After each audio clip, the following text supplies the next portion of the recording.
मर्यादा पुरुषोत्तम प्रभु श्री राम के प्रभावशाली चरित्र पर कई भाषाओं में कई ग्रंथ लिखे गए हैं, लेकिन मुख्यतः दो ग्रंथ प्रमुख हैं, जिसमें पहला ग्रंथ महर्षि वाल्मीकि द्वारा रामायण।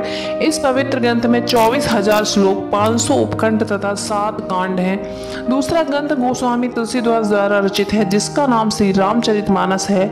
इसमें महर्षि वाल्मीकि की रामायण की सबसे सटीक और प्रामाणिक माना जाता है, लेकिन भगवान श्री राम के बारे में कुछ बातें ऐसी हैं जिनका विवरण रामचरितमानस या अन्य रामायण में नहीं है।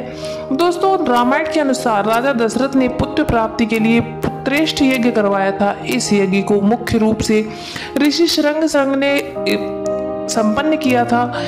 ऋषि श्रंग के पिता का नाम महर्षि विभांडक था। एक दिन जब वो नदी में स्नान कर रहे थे, तब नदी में उनका वीर्यपात हो गया।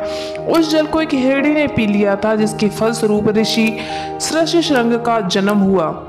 दोस्तों, हिंदू धर्म में 33 करोड़ देवी देवताओं की मान्यता है, जबकि रामायण के अरण्यकांड के 14वें सर्ग के 14वें श्लोक में सिर्फ 33 देवता ही बताए गए हैं। ग्रंथ के अनुसार 12 आदित्य, 8 वसु, 11 रुद्र और 2 अश्विनी कुमार, ये ही कुल 33 देवता हैं। दोस्तों, महर्षि वाल्मीकि द्वारा रचित रामायण में सीता स्वयंवर का वर्णन नहीं है।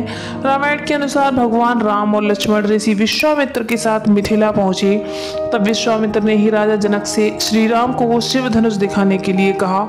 तब भगवान श्री राम ने उस धनुष को उठा लिया और प्रत्यंचा चढ़ाते समय वो टूट गया।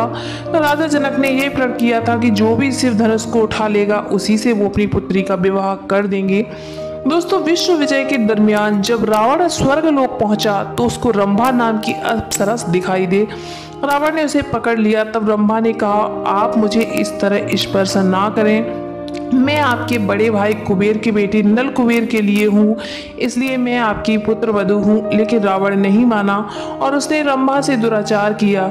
ये बात जब नल कुबेर को पता चली, तो उसने रावण को श्राप दे दिया कि आज के बाद रावण बिना किसी स्त्री की इच्छा के विरुद्ध उसको स्पर्श करेगा तो उसके सिर के 100 टुकड़े हो जाएंगे।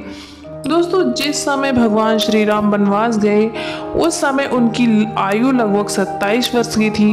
राजा दशरथ श्री राम को वनवास नहीं भेजना चाहते थे, लेकिन वे वचनबद्ध थे। जब श्री राम को रोकने का कोई उपाय नहीं सूझा, तो उन्होंने श्री राम से ये तक कह दिया कि हे राम, तुम मुझे बंदी बनाकर स्वयं राजा बन जाओ। दोस्तों, प्रभु श्री राम की भाई लक्ष्मण ने रावण की बहन शूर्पणखा के नाक कान काटे जाने से क्रोधित होकर इस रावण ने सीता का हरण किया था। लेकिन स्वयं शूर्पणखा ने भी रावण का सर्वनाश होने का श्राप दिया था। दरअसल जो शूर्पणखा के पति का नाम विद्युतजिह्व था, वो कालकेय नाम के राजा का सेनापति था।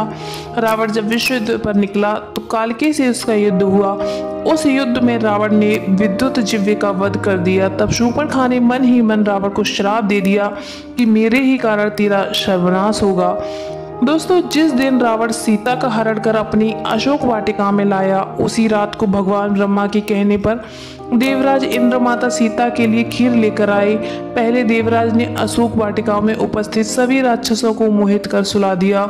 उसके बाद माता सीता को खीर अर्पित की गई, जिसके खाने से सीता की भूख प्यास सारी शांत हो गई। दोस्तों, सीता हरण करते समय जटायु नामक गिद्ध ने रावण को रोकने का प्रयास किया था।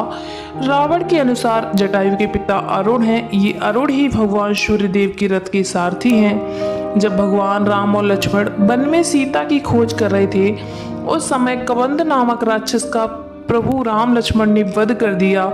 वास्तव में कबंध एक श्राप के कारण राक्षस बन गया था। जब भगवान श्री राम ने उसके शरीर को अग्नि में समर्पित किया, तो वह श्राप से मुक्त हो गया। कबंध ने ही श्री राम को सुग्रीव से मित्रता करने के लिए कहा था। दोस्तों, जब काफी समय तक रावण राम का युद्ध चलता रहा, तब अगस्त्य मुनि ने श्री राम से आदित्य हृदय स्रोत का पाठ करने को कहा, जिसके प्रभाव से भगवान श्री राम ने रावण का वध किया। दोस्तों, रामायण की कुछ ऐसी ही अनसुनी घटनाएं हैं जिनका वर्णन रामचरितमानस या रामायण में नहीं किया गया है। कुछ ऐसी ही कहानियां हैं जिनका वर्णन हमें अपने धर्म ग्रंथों में नहीं मिलता है।